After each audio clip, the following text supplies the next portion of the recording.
Poets of the Fall-orkesteri ja siitä 2 jäsentä, Olli ja Marko. Tervetuloa Lista-ohjelmaan vieraaksi. Kiitoksia. Kiitoksia. Minkälaiset, tuo on ihanaa päästä tekemään urheilulähetystä, minkälaiset vibat oikeasti nyt on? Tässä on niin kuin, puhutaan enää minuuteista tässä universumissa, kun mä kerron teille, että mille sijalle teidän uutukone on päätynyt. Mä menin ihan lukkoon.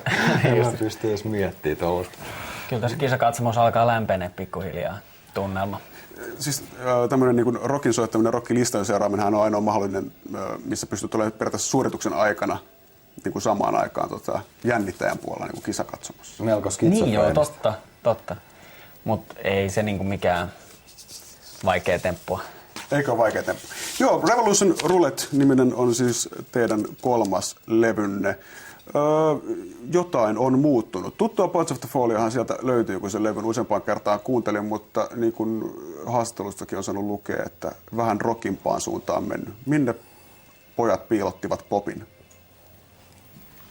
En mä tiedä, jonnekin Stidiaskin. Ei se mikään varmaan piilotettu on, mutta tavallaan niin kuin toi mun mielestä muutos, mitä tapahtuu, niin se on ihan luonnollista. Kauhean tangenttiin, niin pysty puhumaankaan enää.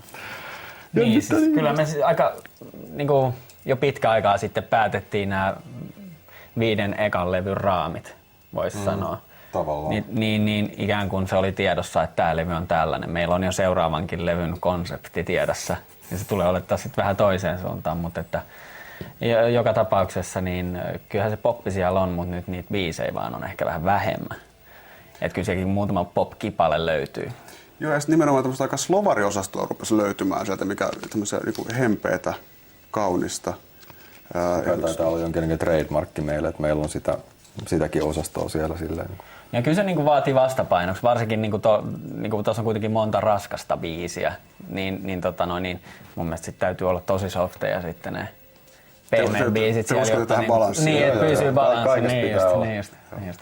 Hei, silloin kun mä ekan kerran kuulematta levyä luin jostain ja te kerroitte just, että nyt on rock-vaihetta puristettu ja raskaampaa, niin sehän yleensä tarkoittaa semmoista kauhukuvaa siitä, että kun artisti sanoo, että nyt tulee raskaampaa, että sitten löydetään se bossin overdrive ja väännetään sitä vähän lisää ja sitten ruvetaan muristelemaan alavireisesti. Tätä kumminkaan ei ole kyseessä, vaan pikemminkin tässä on nyt sulla laulusoundi muuttunut, mutta kitarat on keventyneet.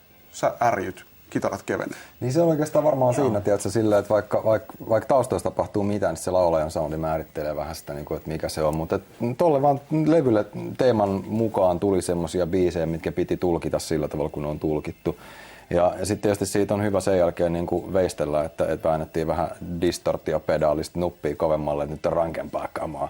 Mutta se on käytännössä vaan se, että kun sä teet sitä musaa, niin sit sun vaan pitää duunaa se niinku tavallaan, että jos sä kirjoitat jonkun jutun, minkä sä sanot, niin ethän sä voi niinku sanoa sillä niinku, että niinku pelasta mut, mä oon mun oma pahin viholliseni, niin et sä voi sanoa se sillä lailla, niinku, että niinku, pelasta mut, mä oon mun pahin viholliseni.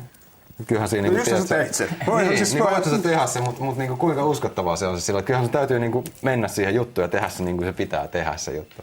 Mitä sun lauluopettaja sanoi tästä, kun sä pistit äänihuulet niin sanotusti raapanaksi? Aika paljon. Kyllä mä itsekin sen jälkeen, kun oli levy tehty ja me kuunneltiin sitä ja soitettiin, niin se pudisteli päätä ja sitten se naureskeli vähän ja sitten toivotti mulle onnea kiertueella. Käytännössä silleen.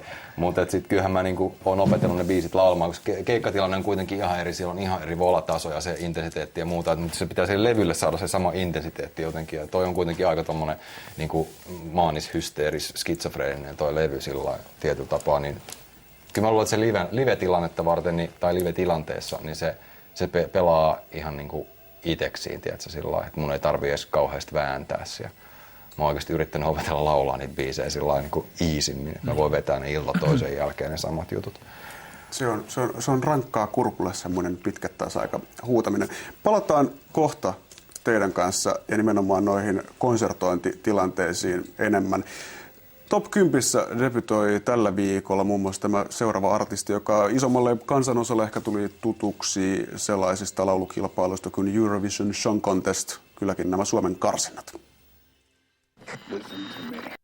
Tuolta siis näyttää top 10 nousseen Crystal Snown uusin video. Se, millä siellä Crystal on, niin kerrotaan aivan tuota pikaa. Jatketaan sitä ennen vielä Markon ja Ollin kanssa. Jatketaan tämmöistä pientä, teidänkin tämmöistä jännitystä tässä vielä. puhuttiin jo keikoista ja siitä, kuinka ääni sitten ehkä kestää. Teidän keikkalista näytti lähtökohtaisesti, mitä tässä keväällä kiertuen, niin se näyttää ihan suhteellisen normaalilta, että joo, että pari tästä itärajan taakse keikkaa ja sitten on vähän Lapin kiertoa, niin kuin näin keväisiä artisteilla. Sitten on niin kuin Ylläs, Los Angeles, Ruka. Mä en ole ammattilainen tässä hommassa, mutta voisi tulla mieleen, että se on hirveän kustannustehokasta. Joo, siitä tulee sellainen pieni hyppy siinä välissä. Että sit kun siitä laskettelumeiningistä ja lumesta saa tarpeeksi, niin sit mennään niinku, haluttiin beachille. Joo. Niin sanottiin managerille, että hoitaa jonnekin lämpöiseen vähäksi aikaa, niin sit on kiva tulla taas sinne lumeen keskelle. Et siis silleen niinku Lapista semmoiseen David Lee Roth-maisemaan ja sitten semmoisen uuden rusketuksen takia takaisin Lappiin sillä lailla, että ette tiedä missä me ollaan käyty. Toi on varmaan ilmastoidun bussin lisäksi lentokone Los Angelesiin lentää, niin tekee myös hyvää sitten äänihuulille siinä. Joo, se voi olla kans aika mielenkiintoista. Mikä tämä keikka on sinne Losiin kesken kaiken? Siellä on semmoista isot, mikä se nyt on, festari, mutta siis se käytännössä tämmöinen showcase-meininki, eli Jenkkien isoin musa- ja mediatapahtuma. Ja me ollaan siellä esiintymässä sekä faneille että sitten kaikille mahdollisille levyyhtiöguruille, joita sinne tulee sitten katsomaan meitä, että olisiko tuosta bändistä mahdollisesti jotain, saisiko noista rahaa. Sen verran ennen kuin mennään top 10, niin tästä keikoista ja tämmöisestä stinteistä tulee mieleen, että tuommoinen nopea heitto toiselle puolelle maapalloa ja takaisin tekemään keikkaa normaalille rockarille ei välttämättä toimisi, koska jos sanotaan, että kaikennäköisen oheistoiminnan kanssa, kun artisti leikkii, niin se kunto ei välttämättä ole parhaana. Teillä on kuulemma keikoilla ehkä maailman kovin kurja, että lavalle ei mitään asiaa tulla muuta kuin Evianin kanssa ja bussiin ei tule ketään muita kuin bändin jäsenet ja kuka on se despotti? Mutta tämä on ihan sovittu juttu. Me niin päätettiin sille, että koska tämä homma ei toimi demokratiana, se ollaan nähty jo niin aikaisempien bändien kanssa. Niin täytyy olla joku, joka sanoo sitten, niin että missä on kaapin paikka. Ihanaa. Pitäkää joskus luento tästä aiheesta. Bändidemokratia ja sen